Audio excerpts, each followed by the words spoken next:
Chapter 1. The Boarding of the Celestial Voyager. The Celestial Voyager loomed against the Southampton docks, its sleek silhouette a marvel of modern engineering. Its funnels gleamed under the late afternoon sun, and the promise of starlit nights at sea hung in the salty breeze.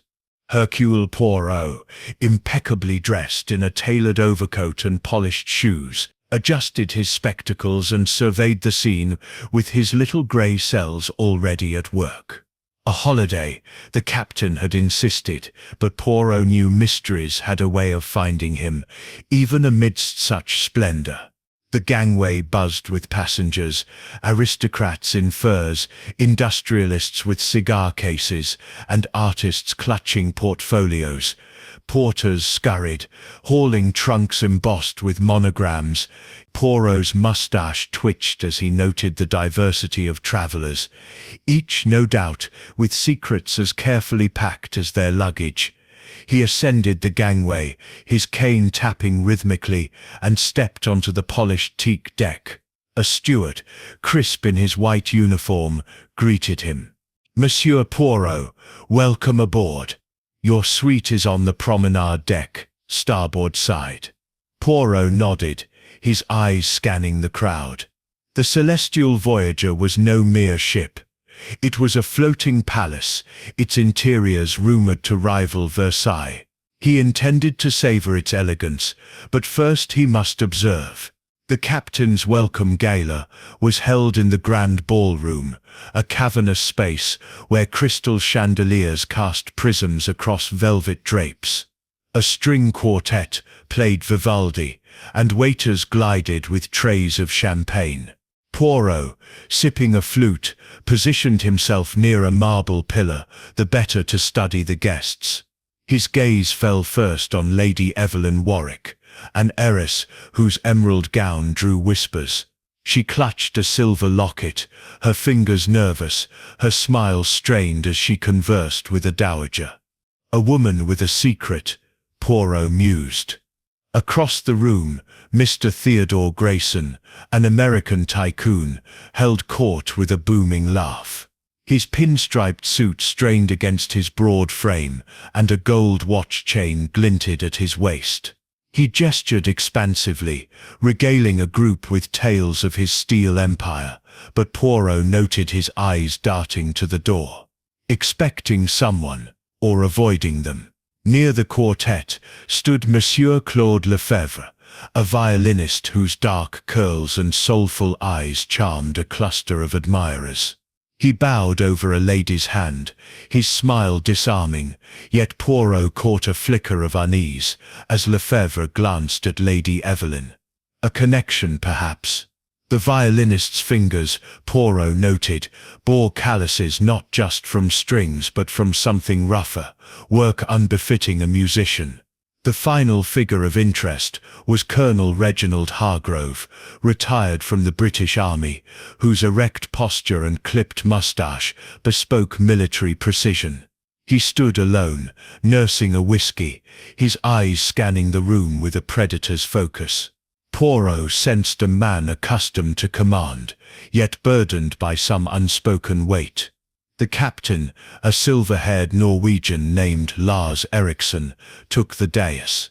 "Ladies and gentlemen," he began, his voice warm, "welcome to the Celestial Voyager. We sail for New York under skies that promise 1,000 stars. May this journey bring you joy and discovery." Applause followed, but Poirot's attention was elsewhere. Lady Evelyn had slipped from her group, her locket now tucked inside her gown. She moved toward the French doors leading to the deck, her steps hurried. Poirot followed at a discreet distance, emerging into the cool evening air. The sun had set, and the first stars twinkled above the inky sea. The deck was quiet, save for the hum of the ship's engines and the distant strains of music. Lady Evelyn leaned against the railing, her silhouette framed by starlight. A man approached, Grayson, his bulk unmistakable. Their voices were low, but Poirot's sharp ears caught fragments. Cannot continue, too much at stake. Grayson's tone was sharp, Evelyn's pleading. They parted abruptly, unaware of Poirot's presence in the shadows. Returning to the ballroom, Poirot pondered. The exchange suggested a shared secret, perhaps financial or personal. Grayson's wealth was vast, but empires often hid cracks. Evelyn's locket, too, intrigued him. Its contents might hold a clue. He rejoined the gala, where Lefebvre now played a solo, his violin weaving a haunting melody. The notes seemed to pierce the opulence, hinting at sorrow beneath the glamour. Colonel Hargrove approached Poirot, his whiskey glass empty. "Monsieur Poirot, is it? I've heard of your reputation. A detective among us, hope we shan't need your skills." His smile was tight, his eyes probing. Poirot inclined his head. "One hopes, Colonel, but human nature is unpredictable."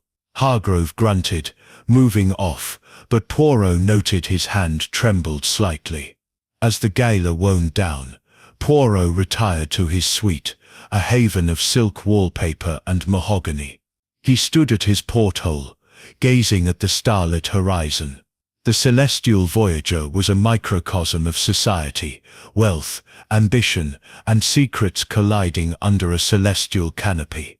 His grey cells hummed. The gala had been a stage, each passenger an actor playing a part. Lady Evelyn's locket, Grayson's furtive glances, Lefebvre's call-used hands, Hargrove's tremor, small threads in a tapestry of intrigue. Poirot adjusted his moustache and smiled faintly. A holiday, perhaps, but already the scent of mystery was in the air, as unmistakable as the salt of the sea.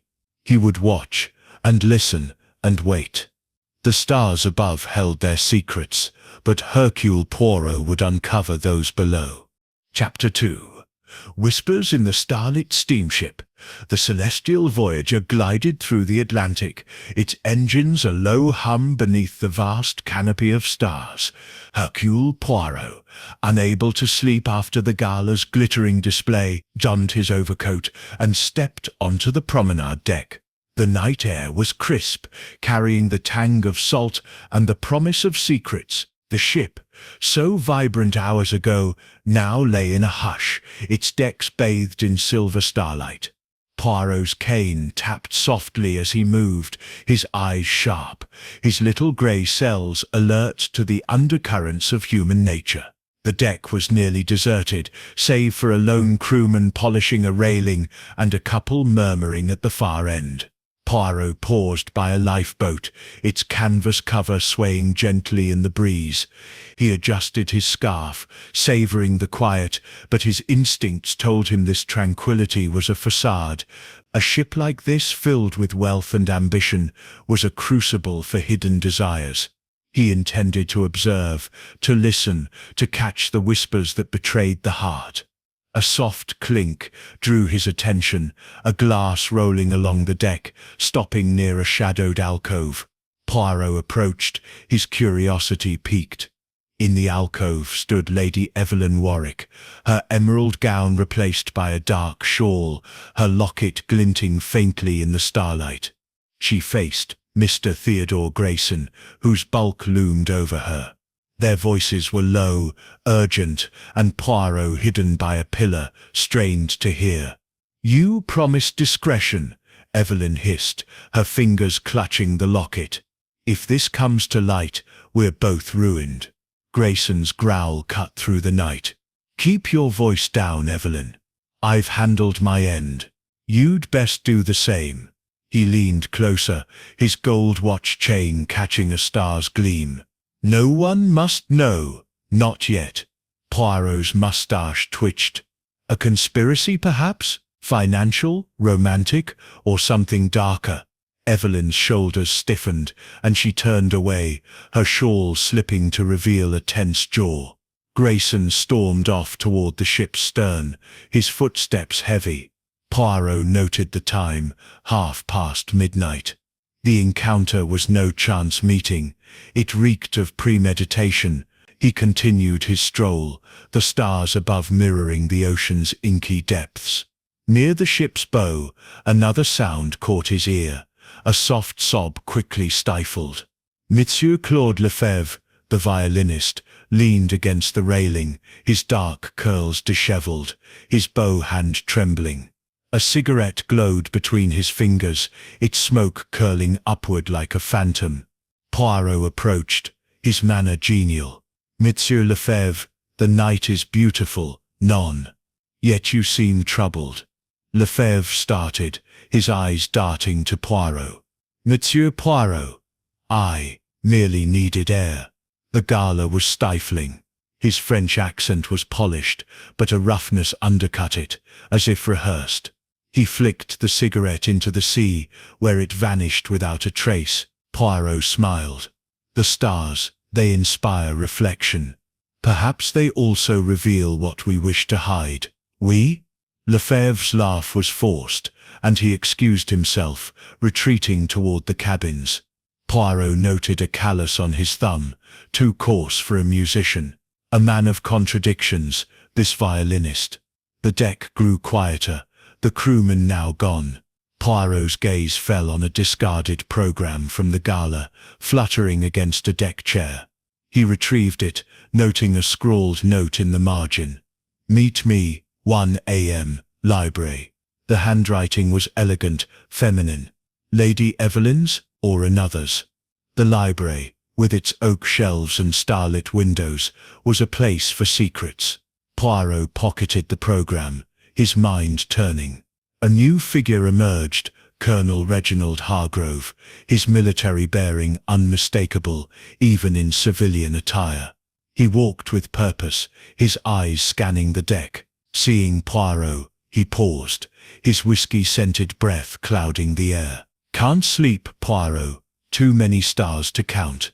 "Perhaps, Colonel," Poirot replied, his tone light. "Or perhaps it is the secrets beneath them that keep me awake." Hargrove's eyes narrowed, but he chuckled, a sound devoid of warmth. He tipped his hat and moved on, his boots clicking toward the ship's interior. Poirot noted a slight limp, barely perceptible, a recent injury, or an old one aggravated. The night deepened, the stars brighter now, casting long shadows. Poirot lingered, his thoughts weaving a tapestry of the evening's observations. Lady Evelyn's locket, Grayson's threats, Lefebvre's unease, Hargrove's guarded demeanour, each a thread in a pattern not yet clear. The celestial voyager was a floating stage, its players hiding their true roles. The note in the program suggested a rendezvous, possibly illicit. The library, at 1 a.m., would bear watching. As he returned to his suite, Poirot passed a steward, locking a storeroom. The young man's hands shook, and his eyes avoided Poirot's. A nervous disposition, or guilt. Poirot filed the detail away. In his cabin, he stood at the porthole, the stars a silent audience. The ship's opulence was a mask, concealing motives as dark as the sea below. A storm was brewing, not in the sky, but in the hearts aboard. He adjusted his mustache, his grey cells humming. "The stars, they see all," he murmured. "But it is Hercule Poirot who will uncover what they hide." The night held its breath, and the celestial voyager sailed on, its secrets shimmering just out of reach. Chapter 3. The Crimson Stain. The celestial voyager sliced through the Atlantic, its starlit silhouette a beacon of opulence against the dark sea. Hercule Poirot, roused from a light sleep by an urgent knock, opened his cabin door to find a pale-faced steward. "Monsieur Poirot, the captain requests your presence at once. There's been an incident in the library." Poirot's moustache twitched, his grey cells sparking. "An incident at this hour?" He dressed swiftly, his mind already racing. The ship's corridors, usually alive with chatter, were hushed at 6 a.m., save for the soft creak of wood and the distant hum of engines. The steward led Poirot to the library, a grand room on the promenade deck, where oak shelves gleamed under starlight streaming through tall windows. Captain Lars Eriksson stood at the entrance, his silver hair dishevelled, his face grim. "Monsieur Poirot, I regret to involve you, but your expertise is needed. It's murder." Poirot stepped inside, his cane tapping softly. The library's elegance was marred by a ghastly scene. Colonel Reginald Hargrove lay slumped in a leather armchair, his military jacket stained with a crimson bloom. An ornate dagger, its hilt encrusted with pearls, protruded from his chest. Blood pooled on the Persian rug, catching the starlight in a macabre glint. Poirot's eyes narrowed, taking in every detail. The colonel's face was frozen in surprise, his whiskey glass shattered on the floor beside him. A cigar case, silver and monogrammed, lay open on a nearby table, one cigar missing. A torn scrap of sheet music, its edges singed, rested near his foot. Poirot knelt, careful not to disturb the scene. The dagger's angle suggested a close, deliberate strike, anger or desperation. The sheet music, from a Mozart sonata, bore faint ink smudges as if handled hastily. A clue, perhaps? Captain Eriksson cleared his throat. A steward found him during morning rounds. "No one's touched anything. The passengers are unaware, but word will spread soon." Poirot nodded, his mind cataloguing the captain's tension. "Who had access to the library last night?" he asked. "It's open to first-class guests until midnight," Eriksson replied. "After that, only crew with keys. We've secured the room now." Poirot's gaze flicked to the windows, locked, no signs of forced entry. The killer was someone aboard, someone with opportunity. The captain summoned the steward who'd found the body, a young man named Thomas Riley. Riley's hands trembled, his eyes avoiding the corpse. I was checking the rooms, sir. Saw the colonel there, thought he was asleep at first. Then I saw the blood." Poirot noted Riley's pallor, his stammer. "Shock or guilt? Did you see anyone near the library?" Poirot pressed gently. "No, sir. It was quiet. Just me and the night watch." Riley's gaze darted to the dagger, then away. Poirot filed the reaction away, dismissing him for now. The captain promised to gather passenger manifests and crew schedules, leaving Poirot alone with the scene. He circled the body, his grey cells humming. The cigar case intrigued him. Hargrove hadn't smoked last night, yet the case was open. A message, or a distraction. The sheet music, too, felt out of place in a library of leather-bound tomes. He pocketed the scrap carefully, noting its singed edge. The dagger's opulence suggested it wasn't Hargrove's, a gift or a theft. Footsteps approached, and Lady Evelyn Warwick appeared at the door, her shawl slipping from her shoulders. "Oh heavens!" she gasped, her hand flying to her locket.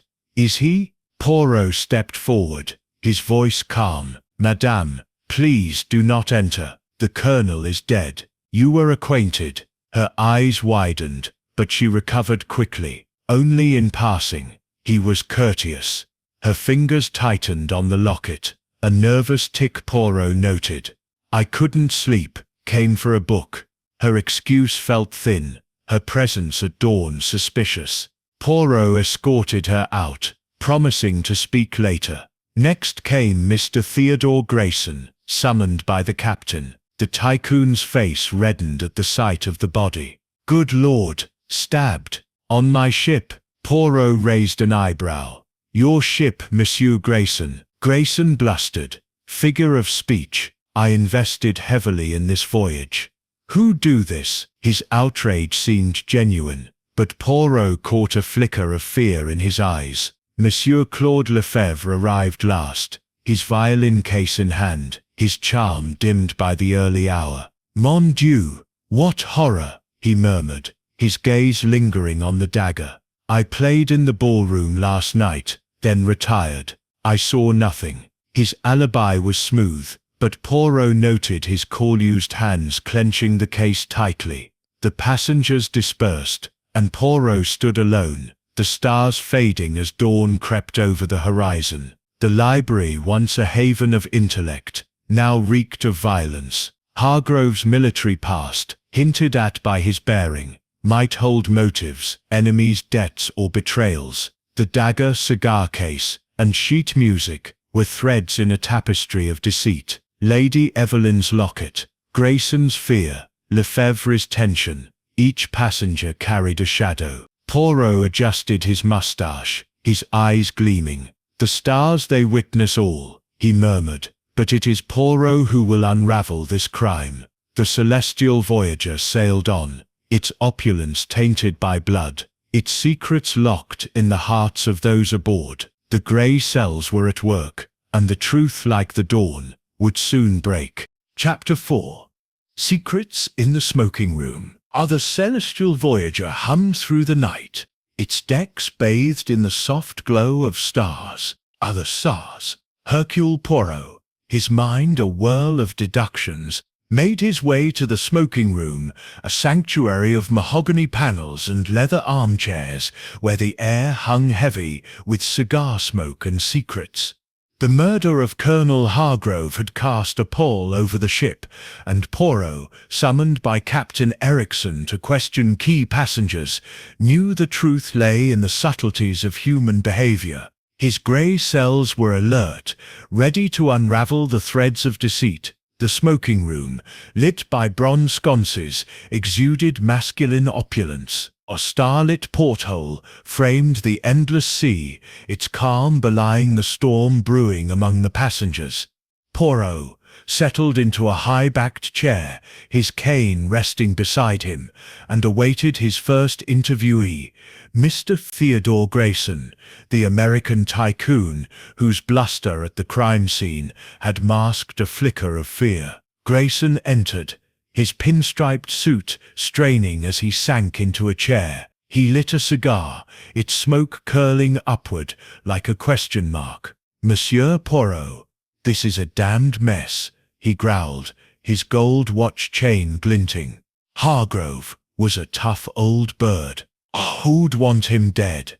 Poirot's eyes narrowed, noting Grayson's attempt to steer the conversation. "Monsieur Grayson, you spoke with the Colonel at the gala." "Oui. What was the nature of your acquaintance?" Poirot's voice was smooth, inviting candor. Grayson puffed his cigar, his eyes darting to the porthole. "Business mostly. He had interests in steel like me. We talked investments." His tone was too casual, his fingers drumming the armrest. Poirot leaned forward. "And yet I observed you last night, on the deck, with Lady Evelyn. A heated exchange, none, perhaps related to the Colonel?" Grayson's face reddened, but he waved a dismissive hand. "Evelyn? She's high-strung. Wanted my advice on some shares. Nothing more." The lie hung heavy, and Poirot noted a bead of sweat on Grayson's brow. As Grayson rose to leave, a folded paper slipped from his pocket, landing near Poirot's foot. Grayson didn't notice, his bulk already at the door. Poirot retrieved it discreetly. A letter, its ink smudged but legible. "Pay £10,000 by New York, or your secret goes public." You know what I mean. No signature, but the threat was clear. Blackmail. Poirot tucked the letter into his waistcoat, his mind racing. Grayson's wealth was vast, but what secret could warrant such a sum? Next came Monsieur Claude Lefebvre, the violinist, his dark curls tamed, but his eyes wary. He carried his violin case, clutching it like a shield. "Monsieur Poirot, this tragedy, it unsettles the soul," he said, his French accent lilting. He sat, crossing his legs with practiced grace, but Poirot caught the tremor in his cool-used hands, hands that told a story beyond music. "You played beautifully at the gala, Monsieur Lefebvre," Poirot began, his tone disarming. "Yet I wonder, a man of your talent, Why choose a transatlantic voyage? A concert tour, perhaps? Lefebvre's smile faltered. A respite, monsieur. Paris can be demanding. His eyes flicked to the porthole, avoiding Poirot's gaze. Poirot pressed gently. You knew the Colonel. I saw you glance at him during your performance. Lefebvre's fingers tightened on the violin case.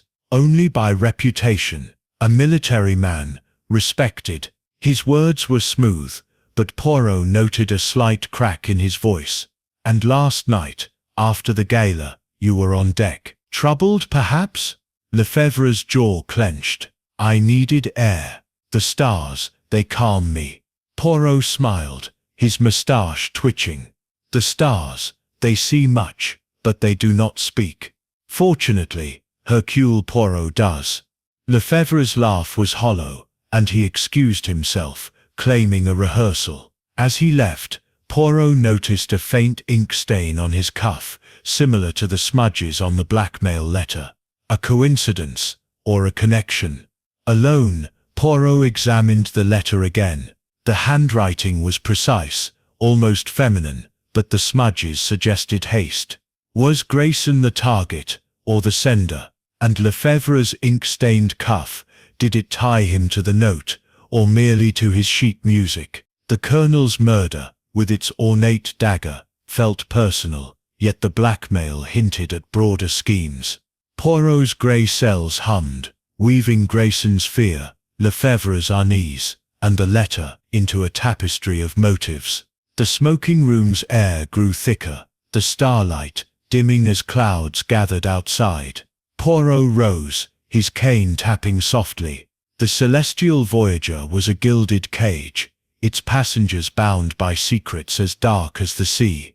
The blackmail letter was a key, but to what lock? Grayson's business dealings, Lefebvre's dubious past, and the Colonel's military history, each held a piece of the puzzle. As he stepped onto the deck, the stars flickered through the clouds, their light cold and distant. The ship sailed on, its opulence a mask for betrayal. Poirot adjusted his scarf, his mind alight with possibilities. The truth, it hides in the shadows, he murmured. But Poirot will bring it to Starlight. Chapter 5. The Lady's Locket. The celestial voyager sailed steadily through the Atlantic, its starlit nights giving way to a cloudy afternoon, the horizon tinged with the threat of a storm. Hercule Poirot, his moustache impeccably groomed, entered the grand dining hall for afternoon tea, a ritual of elegance aboard the floating palace. The hall sparkled with crystal chandeliers and silver teapots, but the air held a tension as palpable as the gathering clouds outside. The murder of Colonel Hargrove lingered like a shadow, and Poirot's grey cells were alert, seeking the truth among the clinking porcelain. Lady Evelyn Warwick sat at a corner table, her emerald gown replaced by a dove-grey dress, her silver locket gleaming against her throat. She stirred her tea with a trembling hand, her eyes darting to the other passengers. Poirot, selecting a seat nearby, observed her closely. Her nervous demeanour, noted since the gala, had intensified since the Colonel's death. The locket, he suspected, held a key to her secrets. He approached, his manner courteous. "Madame Warwick, may I join you? The tea, it is a comfort in such troubling times." "None." Evelyn started, her teaspoon clattering against the saucer. "Monsieur Poirot, of course," she said, her voice strained. Her fingers brushed the locket, a gesture Poirot noted as habitual. The dining hall buzzed with subdued chatter. Mr. Theodore Grayson, at a nearby table, argued loudly with a steward over the quality of the scones, his bluster a stark contrast to Evelyn's quiet unease. Monsieur Claude Lefebvre, seated with a group of admirers, plucked absently at an imaginary violin, his eyes flickering toward Evelyn. Poirot's gaze returned to the locket, its silver catching the chandelier's light, like a star. "Madame, your locket is most striking," Poirot said, his tone light. A family heirloom, perhaps. Evelyn's hand flew to it, her cheeks paling. Yes, a keepsake. From my late father. Her words were clipped, her eyes avoiding his. Poirot smiled, undeterred. It seems precious to you. May I inquire what it holds? A memory, perhaps, of someone dear. The question caught her off guard. Her fingers fumbled, and the locket sprang open, revealing a small photograph of a man in military uniform, his face stern but handsome. Poirot's sharp eyes caught the resemblance to Colonel Hargrove, though younger perhaps from decades past. Evelyn snapped the locket shut, her breath hitching. "It's private," she stammered, rising to leave. As she did, a folded napkin fell from her lap, unnoticed by her, but not by Poirot. He retrieved it discreetly, unfolding it to reveal a hastily scrawled note. "Meet me tonight, 10 p.m., observation deck. We must end this." The handwriting matched the gala program's note Poirot had found earlier, confirming Evelyn's involvement in clandestine meetings. Was she the author, or the recipient? And how did the photograph tie her to Hargrove? Poirot sipped his tea, his mind weaving connections. The locket's photograph suggested a personal bond, lover, brother, or comrade. Hargrove's military past, hinted at by Captain Ericsson, might hold the answer. Evelyn's nervousness, her heated exchange with Grayson, and now this note pointed to a web of secrets, possibly linked to the blackmail letter found in the smoking room. The dining hall's windows rattled as the wind picked up, the sea beyond growing restless. Passengers glanced uneasily at the darkening sky, their chatter faltering. Captain Ericsson entered, his face composed but strained, and approached Poirot. "Monsieur, the crew's alibis are being checked, but the passengers grow restless. Have you progress?" Poirot inclined his head. "The truth, Captain. It emerges slowly, like stars through clouds. I must speak with Madame Warwick again." As Ericsson left, Poirot's gaze returned to Evelyn, now at the far end of the hall, speaking in low tones with Lefebvre. The violinist's charm was in full force, but his hand rested briefly on hers, a gesture too intimate for mere acquaintance. Poirot noted the ink stain still on Lefebvre's cuff, a detail tying him to the blackmail letter. Was Evelyn the target of his charm, or his schemes? The tea service concluded, and passengers drifted away, their whispers of the murder mingling with the clink of cups. Poirot lingered, the napkin note in his pocket, a burning clue. Evelyn's locket, the photograph, the note all pointed to a past entwined with Hargrove's death. The storm outside mirrored the turmoil within, the celestial voyager's opulence a fragile veneer over betrayal. He stepped onto the deck, the wind tugging at his coat. The stars were hidden now, the sky heavy with clouds. The observation deck, mentioned in the note, would be his next destination. Evelyn's secrets, like the storm, were gathering force, and Poirot sensed the killer's hand was not yet still. His grey cells hummed, piecing together the locket's photograph, the blackmail letter, and the torn sheet music from the crime scene. "The stars, they are obscured tonight," Poirot murmured, adjusting his scarf. But Hercule Poirot sees through the darkness. The ship sailed on, its grandeur overshadowed by the promise of revelation, the truth lurking just beyond the horizon. Chapter 6.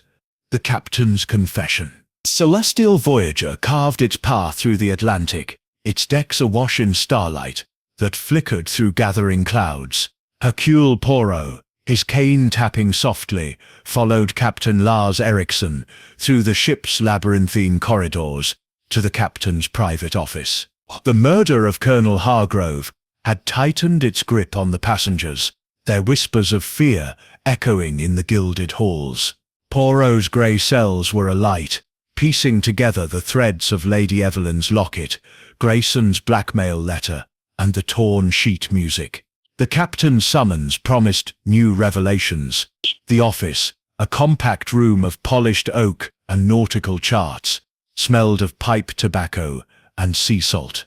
A porthole framed the starry sky, its calm at odds with the storm brewing on the horizon. Ericsson, his silver hair catching the lamplight, Gestured to a chair. Monsieur Poirot, I've information about Hargrove. It may shed light on his death. His voice was steady, but his eyes betrayed unease. Poirot settled in, his mustache twitching. Speak, Captain.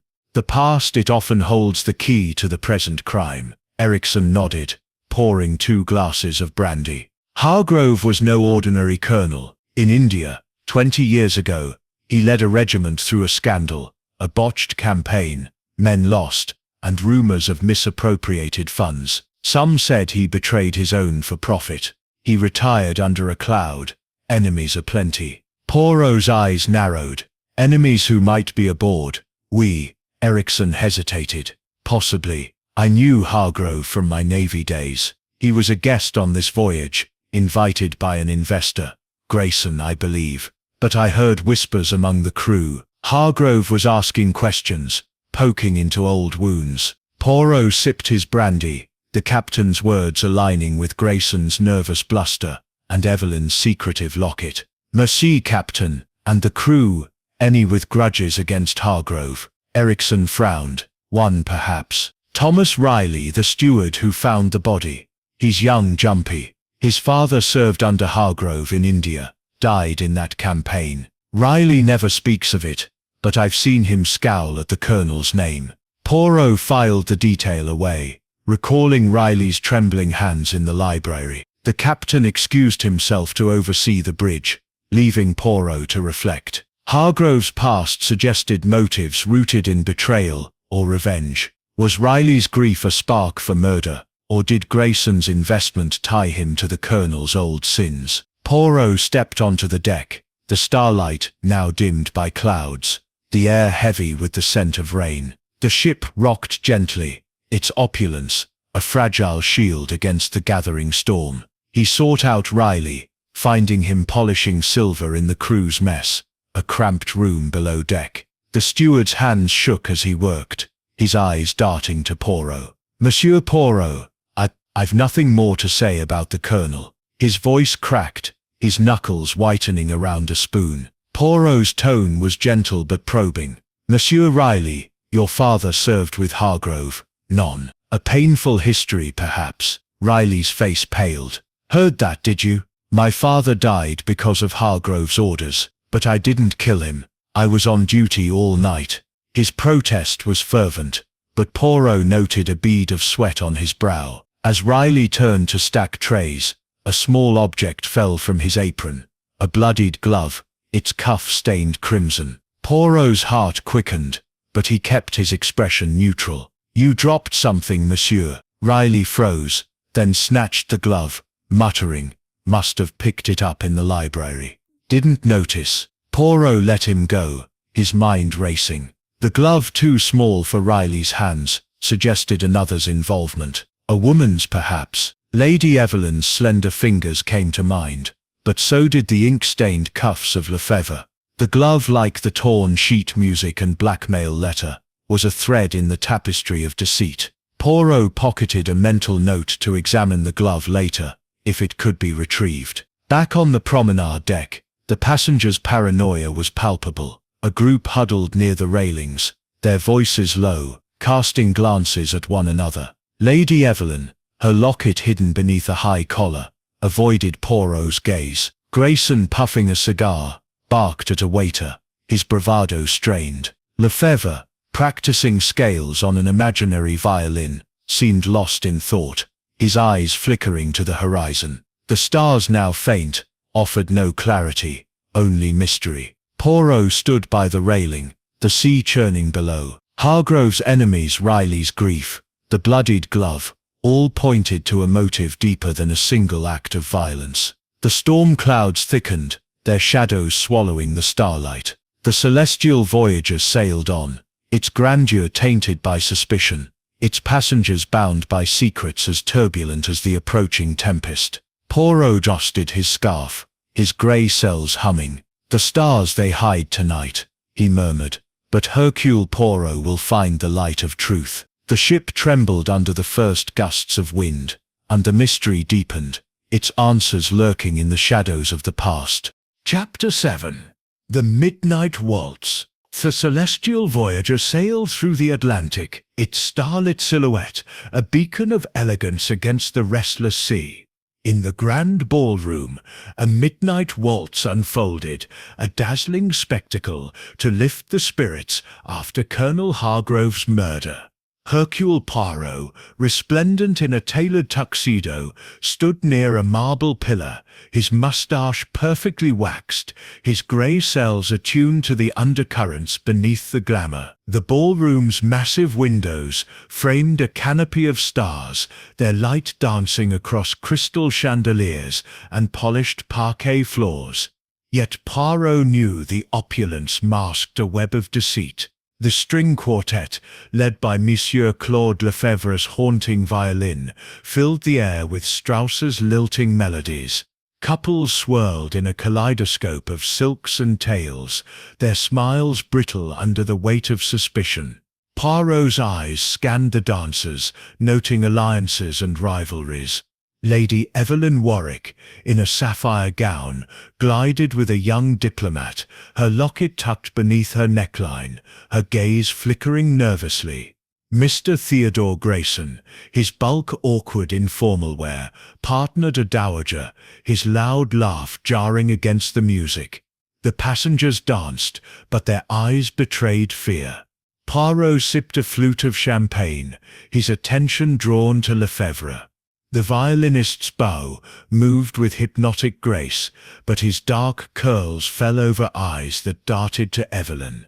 A shared glance, brief but charged, passed between them.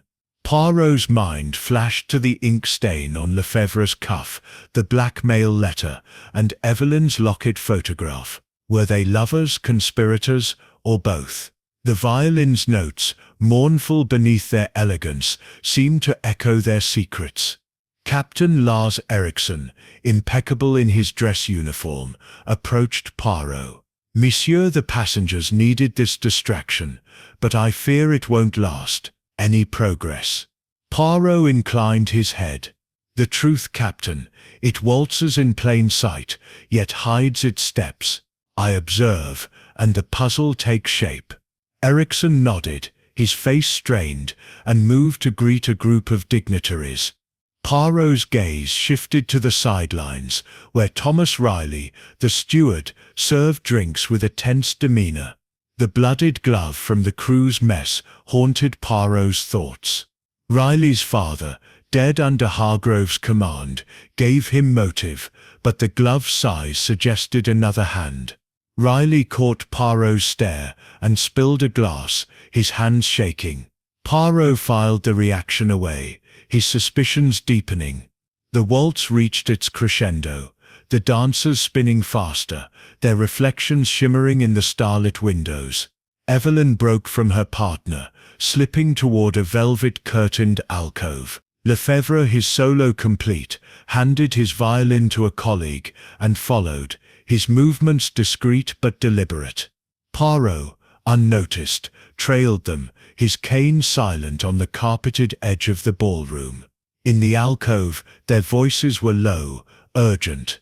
"We can't keep this up," Evelyn whispered, her fingers clutching her locket. "If they find out," Lefebvre's reply was sharp. "They won't. Keep your nerve, Evelyn."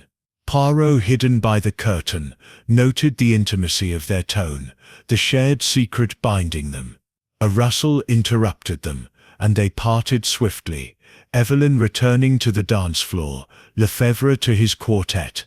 Poirot re-entered the ballroom, his mind weaving connections. The locket's photograph of a young Hargrove, the blackmail letter implicating Grayson, the blooded glove, and now this clandestine exchange, each a step in the dance of murder. He approached Grayson, who stood by a buffet table, devouring canapés. "Monsieur Grayson, you enjoy the waltz?" Poirot asked, his tone light. Grayson snorted, crumbs on his lapel. "Not my scene, Poirot. But business waits for no man. Hargrove's death complicates things. His eyes darted to Evelyn, then away. Poirot smiled. Business or secrets, monsieur? The stars they see all. Grayson's face darkened, but he muttered an excuse and lumbered off, his unease palpable. The music swelled, the dancers a blur of colour, when a piercing scream shattered the revelry. The quartet faltered, and heads turned to the ballroom's entrance. A young woman, a minor heiress, named Miss Clara Henshaw, stood trembling, her gown dishevelled. "She's gone," she cried. "My cousin, Miss Beatrice. She's vanished." The crowd murmured, panic rippling through the opulence. Captain Ericsson rushed to Clara, Poirot close behind. "When did you last see her?" Poirot asked, his voice calm but commanding. Clara's eyes welled. "An hour ago in our cabin. She said she'd join me here, but she never came." Poirot's grey cells sparked. A missing passenger, so soon after a murder, was no coincidence. He glanced at the suspects. Evelyn pale, her hand on her locket. Grayson sweating, his cigar unlit. Lefebvre his bow, still his eyes on Evelyn. Riley frozen with a tray, his face ashen. The scream had unmasked their fears. Each reaction a clue.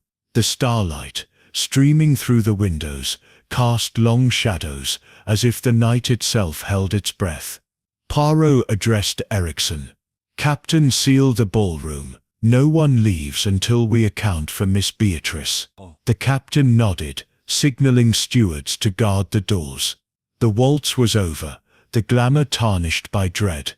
Poirot's mind raced, linking Hargrove's death to this new mystery. The celestial voyager sailed on, its stars witnesses to a deepening enigma.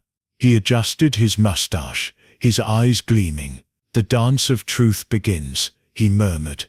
"And Hercule Poirot will lead." Poirot clove. The storm clouds loomed closer, their shadows swallowing the starlight, as the ship carried its secrets into the night. Chapter 8. Shadows on the Promenade. The celestial voyager sliced through the Atlantic, its starlit decks cloaked in an uneasy calm. The midnight waltz had ended in chaos with Miss Beatrice Henshaw's disappearance, and Hercule Poirot, his grey cells ablaze, ventured onto the promenade deck to seek answers. The stars above glittered coldly, their light casting long shadows across the teak planks, while the distant rumble of thunder signalled an approaching storm. The ship's opulence felt hollow, its passengers gripped by fear as the mysteries multiplied. Poirot's cane tapped softly as he moved along the deck, the sea's restless churn a counterpoint to the silence. The promenade, usually bustling with strollers, was deserted, the passengers confined to their cabins or the ballroom under Captain Ericsson's orders. Poirot's sharp eyes scanned the railings, lifeboats, and deck chairs, searching for traces of Beatrice. Her cousin Clara's scream still echoed in his mind, a harbinger of a second crime linked to Colonel Hargrove's murder. Near a lifeboat, a glint caught his eye, a torn scarf, its silk fibres snagged on a splintered railing. Poirot knelt, examining the fabric, pale blue, embroidered with delicate roses, unmistakably feminine. Beatrice's, or another's. The tear suggested a struggle, the splintered wood, a sign of force. He pocketed the scarf, his thoughts racing. The promenade, exposed to the elements, was an unlikely place for a rendezvous, unless secrecy was paramount.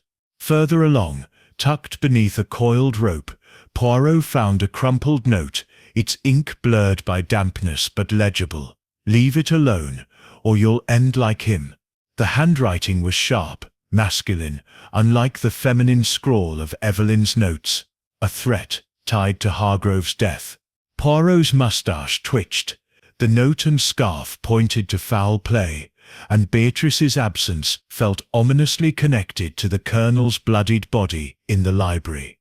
He recalled Clara's tearful account. Beatrice, a spirited heiress, had seemed distracted before the waltz, mentioning a need to settle something. Had she stumbled onto Hargrove's killer, or was she part of their scheme? Poirot's mind wove threads: the bloodied glove, the blackmail letter, Evelyn's locket, Lefebvre's ink-stained cuff, and now this scarf and note. The celestial voyager was a labyrinth of motives, its starlight a witness to betrayal. Determined to broaden his inquiry, Poirot sought the ship's engineer, Mr. Angus MacBride, whose access to the ship's underbelly made him a potential witness or suspect. He found MacBride in the engine room, a cavern of steel and steam, its roar a stark contrast to the deck's quiet. MacBride, a burly Scot with oil-stained hands, wiped his brow as Poirot approached. "Monsieur MacBride, a word. Were you on the promenade last night, perhaps near midnight?" MacBride's eyes narrowed, his accent thick. "I was below tending the boilers, saw no one, heard nothing." His tone was gruff, but Poirot noted a slight hesitation, his hands fidgeting with a wrench.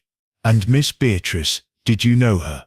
Poirot pressed. MacBride shrugged. "Saw her about, chatting with that violinist fellow. Flighty lass, always asking about the ship's workings." His alibi was solid, yet his unease suggested he knew more than he admitted. Poirot left the engine room, the scarf and note burning in his pocket. MacBride's mention of Beatrice, with Lefebvre tied the violinist deeper into the web. Was Beatrice's curiosity about the ship a cover for something else? Poirot recalled Lefebvre's heated exchange with Evelyn in the ballroom alcove, their shared glances heavy with secrets. The promenade's evidence suggested Beatrice had met someone here, perhaps drawn by the note's threat. Back on deck, the stars flickered as clouds thickened, the air heavy with impending rain. Poirot paused by the railing, the sea's dark waves mirroring the mystery's depths. Lady Evelyn's locket photograph of a young Hargrove hinted at a personal tie, possibly romantic or familial. Grayson's blackmail letter pointed to financial motives, while Riley's bloodied glove and vendetta suggested revenge. Lefebvre's ink stains and MacBride's evasiveness added layers, and now Beatrice's disappearance wove a second thread of violence. A gust of wind tugged at Poirot's coat, the storm's breath chilling the night. He glanced at the lifeboat, its canvas cover flapping, and wondered if Beatrice had been taken or had fled.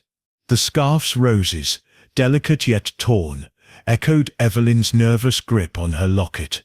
The note's warning, blunt and menacing, recalled Grayson's bluster. Each clue was a shadow on the promenade, cast by the starlight of truth. Poirot adjusted his scarf, his grey cells humming. The celestial voyager sailed on, its grandeur a facade for treachery. "The stars, they see the dance of secrets," he murmured, "but Hercule Poirot will uncover the steps." The first drops of rain fell, scattering across the deck, as the mystery deepened, its answers hidden in the shadows of the night. Chapter 9. The Cipher in the Stars. The celestial voyager pressed through the Atlantic, its starlit silhouette dimmed by storm clouds gathering on the horizon. Hercule Poirot, his grey cells alight with purpose, entered the ship's library, a haven of oak shelves and leather-bound tomes where Colonel Hargrove had met his end. The room, now cleared of the crime scene's grim traces, glowed softly under starlight streaming through tall windows. The torn sheet music, found beside Hargrove's body, weighed heavily in Poirot's pocket, its singed edges promising secrets. With Beatrice Henshaw's disappearance compounding the mystery, Poirot sought answers in the quiet of intellect. He settled at a polished table, spreading the sheet music, a Mozart sonata before him. The ink smudges and singed corner suggested more than carelessness. Poirot's sharp eyes traced the notes, detecting irregularities. Certain bars were annotated with tiny deliberate dots, invisible to a casual glance. A code, perhaps? His mustache twitched. The library's stillness, broken only by the distant rumble of thunder, sharpened his focus. The ship's librarian, Miss Eleanor Pratt, a bespectacled woman with a scholarly air, approached. "Monsieur Poirot, you're working late. May I assist?" Poirot, sensing her keen mind, nodded. "Mademoiselle, you are familiar with codes. I suspect this sheet music hides a message." Eleanor's eyes lit up, and she joined him, adjusting her glasses. Together they examined the dots, noting their positions relative to the musical staff. "It's a substitution cipher," Eleanor murmured, her pencil flying across a notepad. "Each dot corresponds to a letter, mapped to the note's positions. A, B, C. Let's decode it." Poirot watched, impressed by her precision. After minutes of calculation, a phrase emerged: "Cargo hold, crate 47, midnight, diamonds." Poirot's heart quickened. A smuggling plot, concealed in music, tied to Hargrove's murder. The message pointed to illicit activity aboard the Celestial Voyager. Diamonds, hidden in the cargo hold, suggested a motive for Hargrove's death. Perhaps he'd uncovered the scheme. Poirot recalled the Colonel's military past, rife with scandal, and Grayson's investment in the voyage. Was Grayson the smuggler, or another passenger? The ink smudges on the sheet music matched those on Lefebvre's cuff, implicating the violinist further. Yet the bloodied glove, Evelyn's locket, and Beatrice's torn scarf wove a broader web. "Mademoiselle Pratt, this ship carries cargo manifests." "None?" Poirot asked. Eleanor nodded, retrieving a ledger from a locked drawer. The manifest listed crate 47 as containing art supplies, consigned to a Mr. T. Grayson. Poirot's grey cells sparked. Grayson's bluster, his blackmail letter, and now this crate. His involvement seemed certain. But was he the mastermind, or a pawn? The library's windows rattled as the storm drew closer, the starlight fading into shadow. Poirot thanked Eleanor, pocketing the decoded message. The smuggling plot explained Hargrove's probing questions, noted by Captain Erickson, but Beatrice's disappearance suggested the killer was tying loose ends. Had she, like Hargrove, stumbled onto the truth? The cryptic note from the Prominard, "Leave it alone, or you'll end like him," echoed in Poirot's mind, its masculine scrawl at odds with Evelyn's feminine notes. He sought out alibis to narrow the suspect pool. Grayson claimed he'd retired after the waltz, but a steward recalled seeing him near the cargo access at midnight. Lefebvre's rehearsal, alibi faltered when Eleanor mentioned the quartet had ended early. Evelyn, questioned earlier, admitted wandering the decks, her locket photograph of Hargrove, hinting at a deeper tie. Riley, the steward, insisted he was cleaning cabins, but his bloodied glove suggested otherwise. Each alibi unraveled, threads in a tapestry of deceit. Poirot stepped onto the deck, the air thick with impending rain. The stars, now faint, cast a ghostly glow over the promenade. The cargo hold, crate 47, beckoned, but Poirot knew a midnight venture required caution. The smuggler, likely the killer, was desperate, and Beatrice's fate hung in the balance. He recalled Lefebvre's heated exchange with Evelyn in the ballroom, their shared glances heavy with complicity. Was Evelyn protecting the violinist, or herself? The ship rocked gently, its opulence a mask for treachery. Poirot's thoughts returned to the library, its starlit quiet a contrast to the storm within. The coded message, like the bloodied glove and torn scarf, was a beacon in the darkness. Grayson's crate, Lefebvre's ink, Evelyn's locket, Riley's grudge. Each suspect bore a shadow, their motives interlocking like the ship's gears. A gust of wind tugged at Poirot's coat, the first raindrops pattering on the deck. The celestial Voyager sailed on, its grandeur overshadowed by betrayal. Poirot adjusted his scarf, his grey cells humming. "The stars, they hide their secrets in cipher," he murmured, "but Hercule Poirot will decode their light." The storm loomed, its thunder a drumbeat of destiny, as the truth glimmered just beyond the shadows. Chapter 10. The Tycoon's Gambit. The celestial voyager pressed through the Atlantic, its starlit decks trembling under the weight of an approaching storm. Hercule Poirot, his grey cells afire with the threads of Colonel Hargrove's murder and Beatrice Henshaw's disappearance, entered the gaming lounge, a den of green baize tables and cigar smoke where fortunes were wagered and secrets laid bare. The stars, glimpsed through the lounge's portholes, cast a cold glow, their light a stark contrast to the heated atmosphere within. Theodore Grayson, the brash American tycoon, was Poirot's target tonight, his aggressive demeanor and ties to the smuggling plot demanding scrutiny.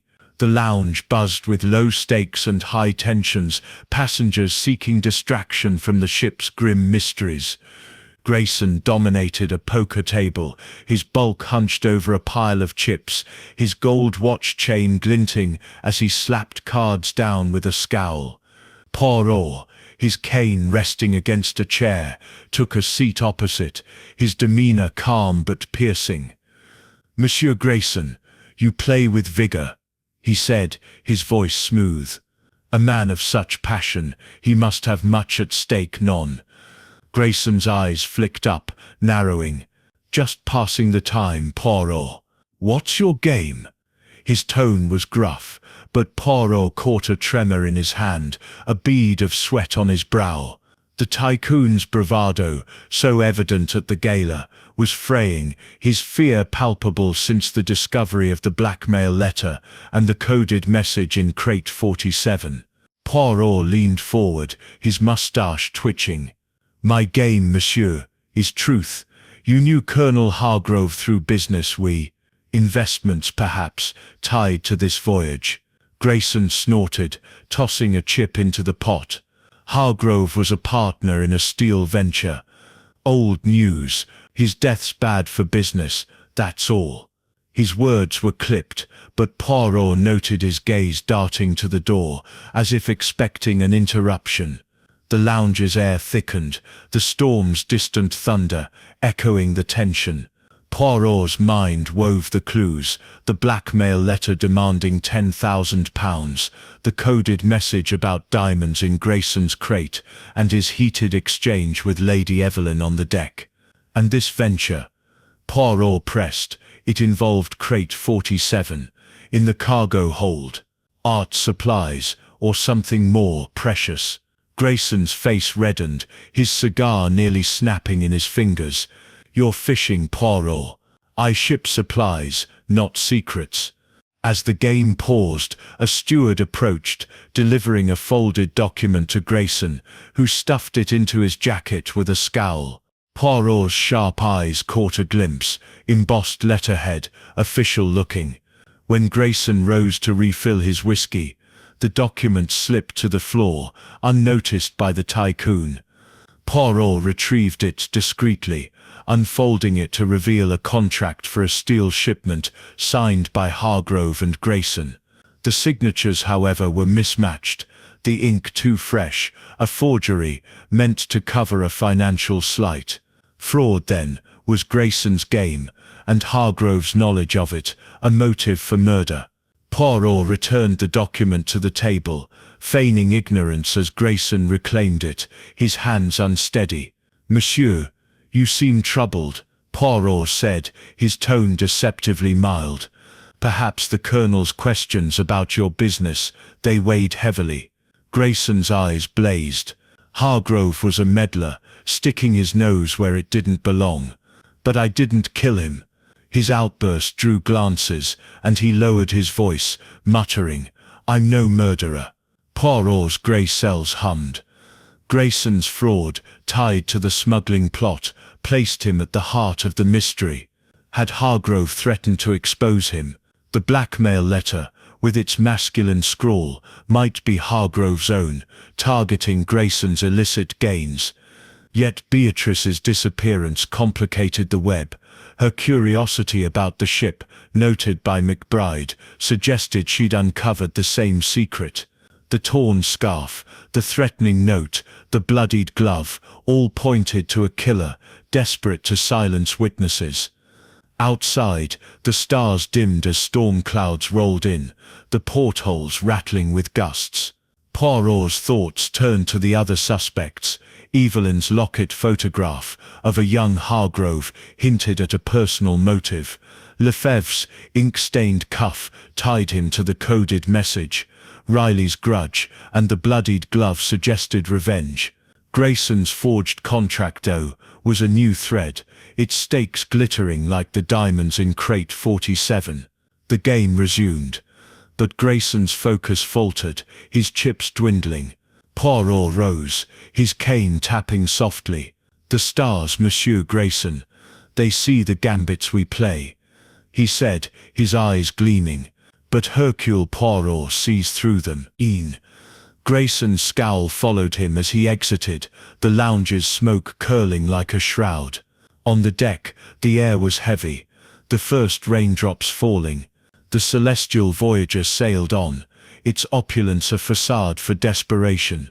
Poirot adjusted his scarf, the forged contract and smuggling plot illuminating the killer's motives. The storm loomed, its thunder a warning, as the truth shimmered just beyond the shadows. Chapter 11. The Violinist's Lament. The celestial voyager glided through the Atlantic, its starlit decks trembling under the weight of an imminent storm. Hercule Poirot, his grey cells weaving a tapestry of clues from Colonel Hargrove's murder and Beatrice Henshaw's disappearance, entered the ship's intimate recital hall, where Monsieur Claude Lefebvre was to perform a private violin recital. The hall, a jewel box of velvet seats and gilded trim, glowed under starlight streaming through arched windows. The violinist's notes, soon to fill the air, promised to reveal more than music. Poirot's sharp eyes sought the truth in Lefebvre's charm, suspecting his ink-stained cuffs and furtive glances held the key to the mystery. The audience, a select group of first-class passengers, murmured in anticipation. Lady Evelyn Warwick sat in the front row, her sapphire gown catching the light, her locket hidden but her fingers restless. Theodore Grayson, his bulk filling a nearby seat, puffed a cigar, his scowl betraying unease after Poirot's probing in the gaming lounge. Captain Erickson stood at the back, his face taut, while Thomas Riley, the steward, lingered near the door, his eyes darting nervously. The storm's distant thunder rumbled, a counterpoint to the gathering tension. Lefebvre stepped onto the stage, his dark curls framing a face both charismatic and haunted. He raised his violin, its polished wood gleaming, and began a mournful rendition of Saint-Saëns' Danse Macabre. The notes, sharp and haunting, wove through the hall, their melancholy echoing the ship's shadowed secrets. Poirot, seated near the stage, watched Lefebvre's hands, those collused fingers, marked by ink, moving with desperate precision. The violinist's eyes met Evelyn's, a fleeting look of anguish passing between them. As the piece reached its climax, Lefebvre's bow faltered, a discordant note piercing the air. He paused, his chest heaving, and murmured, "Forgive me, the music, it overwhelms." The audience clapped politely, but Poirot caught the tremor in his voice, the sweat on his brow. This was no mere performance, it was a confession, veiled in melody. Poirot rose, approaching Lefebvre as he stepped off stage, his violin case clutched tightly. "Monsieur Lefebvre, your music, it speaks of sorrow," Poirot said, his tone gentle but probing. "Perhaps a burden from Paris, non? A scandal, perhaps, that follows you?" Lefebvre's eyes widened, his charm cracking. "You know nothing of Paris, Monsieur Poirot," he snapped, but his voice broke, betraying fear. Poirot pressed on. "The ink on your cuff, it matches the coded message from the library. And your meetings with Madame Warwick, they suggest a shared secret. Lefebvre's face paled, and he sank onto a chair, his violin case on his lap. "You don't understand," he whispered. "Paris, it was a mistake, a theft, they called it. But I was coerced. Hargrove knew. He threatened to expose me." His words tumbled out, a lament under the starlight. Poirot's grey cells sparked, a theft, linked to Hargrove's military scandal. The coded message about diamonds in crate 47, tied to Grayson, now implicated Lefebvre as well. As Lefebvre spoke, his trembling hands fumbled with the violin case, and a hidden compartment sprang open, unnoticed by him, but not by Poirot. A small key, engraved with a rose, fell to the floor. Poirot retrieved it discreetly, its design matching the embroidery on Beatrice's torn scarf. A critical clue: did it unlock crate 47, or something more personal? Lefebvre, oblivious, continued, "I didn't kill him, Poirot, but someone wanted us both silent." His eyes darted to Evelyn, then away. Poirot pocketed the key, his mind racing. The blackmail letter from Grayson's pocket, the coded message, and now this key tied Lefebvre to the smuggling plot and possibly Beatrice's fate. Was he a pawn, coerced as he claimed, or the killer's accomplice? Evelyn's locket photograph of Hargrove suggested a romantic or familial tie, while Riley's bloodied glove and Grayson's forged contract pointed to revenge and fraud. The web tightened, each suspect a thread in the tapestry. The recital hall's windows rattled as the storm neared, the stars fading into shadow.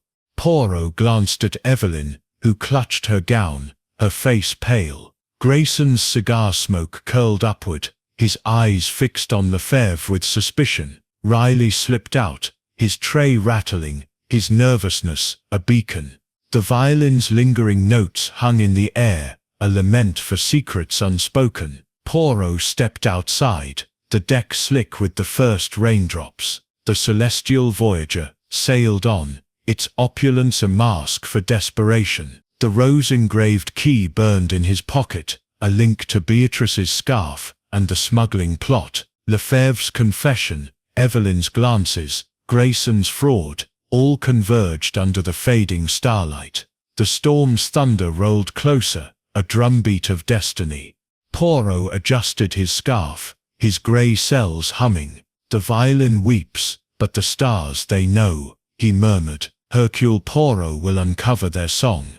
The truth shimmered, just beyond the shadows, as the ship plunged into the stormy night. Chapter 12. The Gathering Storm. The celestial voyager trembled under the weight of an approaching storm, its starlit decks battered by gusts as dark clouds swallowed the heavens. Hercule Poirot stood in the grand dining hall, its chandeliers swaying, casting fractured light across silver cutlery and tense faces. The passengers summoned by Captain Lars Ericsson at Poirot's request filled the room, their murmurs drowned by the thunder's roar. Colonel Hargrove's murder and Beatrice Henshaw's disappearance had woven a tapestry of fear, and Poirot, his grey cells alight, was ready to unravel it. A final clue, a star-shaped pendant, had clicked into place, and the truth loomed like the storm outside. Poirot took the centre, his tailored suit impeccable, his moustache a beacon of calm. "Mesdames et messieurs," he began, his voice cutting through the din, "a crime has stained this voyage, and another threatens to follow. Colonel Hargrove lies dead, Miss Beatrice is missing, and the killer walks among us. But Hercule Poirot sees through the shadows. The passengers Lady Evelyn Warwick, Theodore Grayson, Claude Lefebvre, Thomas Riley, and others shifted uneasily, their eyes darting. He held up the torn sheet music from the library. This, a Mozart sonata, hid a coded message, diamonds in crate 47, a smuggling plot. Grayson's face reddened, his gold watch chain glinting as he gripped his chair. Poirot continued, Monsieur Grayson, your name is on the crate's manifest, and a forged contract betrays your fraud with Hargrove. You stood to lose millions if he exposed you. Grayson blustered, I'm no killer. Hargrove was a partner, nothing more. Poirot's gaze shifted to Evelyn, her fingers clutching her locket. Madame Warwick, your locket holds a photograph of a young Hargrove. Your brother, His disgrace in India shamed your family, and his probing here threatened to reopen old wounds. Evelyn's eyes welled, her voice a whisper. He was trying to redeem himself. I begged him to stop. Her admission hung heavy, the locket a symbol of buried grief. Turning to Lefebvre, Poirot produced the rose-engraved key from the violinist's case.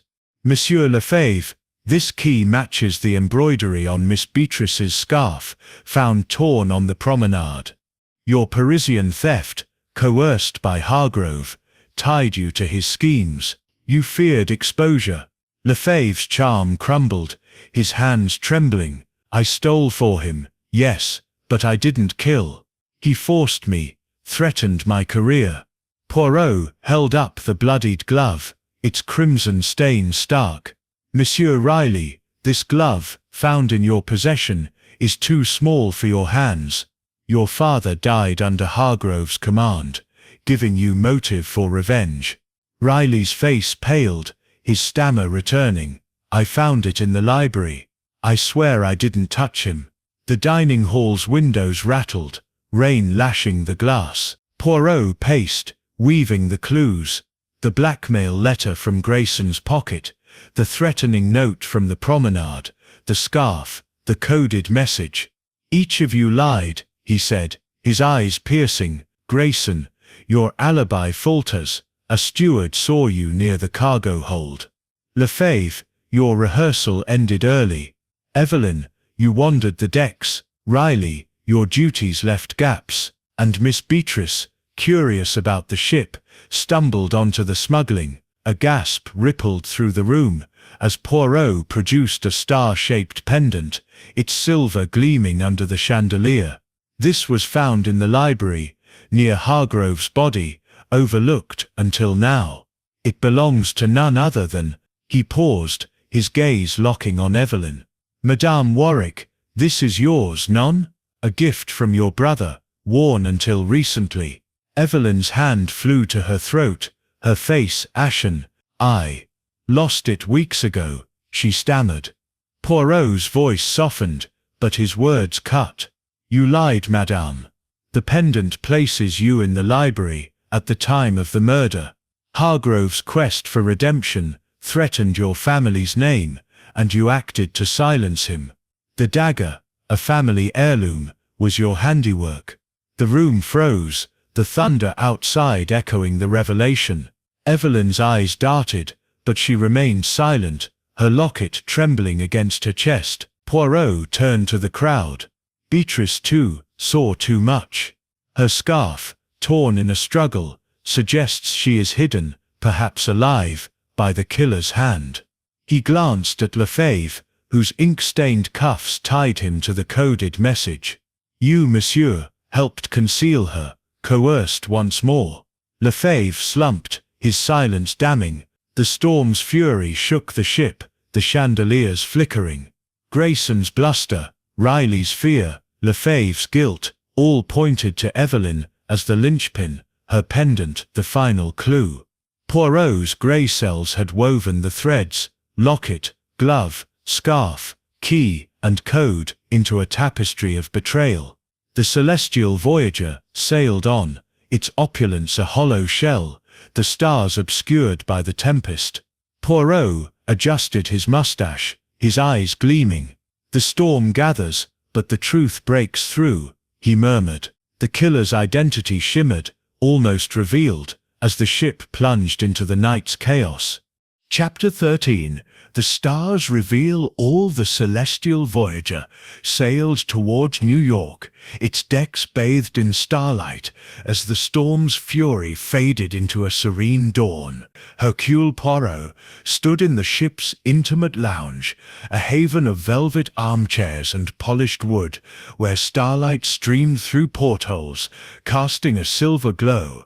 The passengers, weary from the dining hall's tense confrontation, had dispersed, but Poirot had summoned the key suspects, Lady Evelyn Warwick, Theodore Grayson, Claude Lefebvre, and Thomas Riley, for a final reckoning. Colonel Hargrove's murder and Beatrice Henshaw's disappearance had woven a web of deceit, and now, with all clues aligned, Poirot's grey cells were ready to unveil the truth. The lounge was quiet, the sea's gentle lap a stark contrast to the storm's chaos. Captain Lars Eriksson stood by the door, his face resolute, ready to enforce justice. Poirot, his tailored suit pristine, his moustache a beacon of certainty, addressed the group. Mesdames et messieurs, the stars have witnessed our voyage's darkness, but Hercule Poirot brings their light to bear. The killer of Colonel Hargrove and the captor of Miss Beatrice stands among us. He began with the clues, each a thread in the tapestry. The torn sheet music, with its coded message, "Diamonds in crate 47, revealed a smuggling plot. Monsieur Grayson, your forged contract with Hargrove and the blackmail letter in your pocket pointed to fraud and fear. Grayson's face reddened, but he remained silent, his gold watch chain still. Poirot continued, Monsieur Riley, the bloodied glove, too small for your hands, tied to your father's death under Hargrove's command, suggested revenge, but not murder. Poirot's gaze fell on Lefebvre, whose dark curls framed a pale face. Monsieur Lefebvre, your ink-stained cuffs matched the coded message, and the rose-engraved key from your violin case linked to Miss Beatrice's scarf. You were coerced, into smuggling for Hargrove, but your role was concealment, not killing. Lefebvre's shoulders slumped, his charm extinguished, his silence an admission. Finally Poirot turned to Evelyn, her sapphire gown dimmed, her locket trembling against her throat. Madame Warwick, your star-shaped pendant, found in the library, placed you at the crime scene. The locket's photograph of your brother Hargrove revealed your motive. His quest to redeem his Indian scandal threatened your family's name. You stabbed him with the family dagger, a desperate act to bury the past. Evelyn's eyes welled, her voice a whisper. He wouldn't stop our name, our future ruined again. Poirot's voice softened, but his words cut. You planned it meticulously, madame. The sheet music, planted to implicate Grayson's smuggling, was your misdirection. The glove stolen from a maid was left to confuse. But Miss Beatrice, curious about the ship, saw you on the promenade that night, arguing with Hargrove. You lured her there with a note, tore her scarf in a struggle, and hid her in the cargo hold, alive but silenced. He produced the rose-engraved key. This from Lefebvre's case unlocked her prison, where she was found this morning, unharmed but terrified. The lounge's starlight caught Evelyn's tears as she sank into a chair. I didn't want to hurt her, she sobbed. I only wanted to protect us. Poirot nodded, his eyes compassionate yet unyielding. The heart it deceives, madame, but the truth it shines like the stars. Eriksson stepped forward, signaling stewards to escort Evelyn to confinement, her locket a final glimmer of her broken resolve. Poirot addressed the others. Monsieur Grayson, your fraud will face justice in New York. Monsieur Lefebvre, your coercion mitigates, but not absolves, your role. Monsieur Riley, your grief was exploited, but you are innocent of blood. The men nodded, their faces etched with relief and shame, as they filed out, leaving Poirot with Eriksson. The captain clasped Poirot's hand. Monsieur, you've saved this voyage from further darkness. Miss Beatrice is recovering, thanks to you. Poirot inclined his head. The grey cells, Captain. They see what the stars conceal. Ericsson left to prepare for arrival, and Poirot stood alone, gazing through the porthole at the starlit sea. The clues had aligned. The locket's photograph tied Evelyn to Hargrove's past. The pendant placed her at the murder. The scarf and key revealed Beatrice's fate. The coded message, glove and blackmail letter, exposed the smuggling and fraud. Evelyn's desperation, born of family pride, had driven her to kill, her brother's redemption a threat too great. Lefebvre's coercion, Grayson's greed, and Riley's pain were threads in her web, but her hand alone wielded the dagger. The celestial voyager neared its destination, its opulence restored under the star's gentle watch. Poirot adjusted his mustache, a faint smile playing on his lips. Human nature, with its passions and flaws, was a puzzle he never tired of solving. The stars, they reveal all, he murmured, and Hercule Poirot, he listens. The ship sailed on, its secrets laid bare, as justice glimmered like the dawn on the horizon.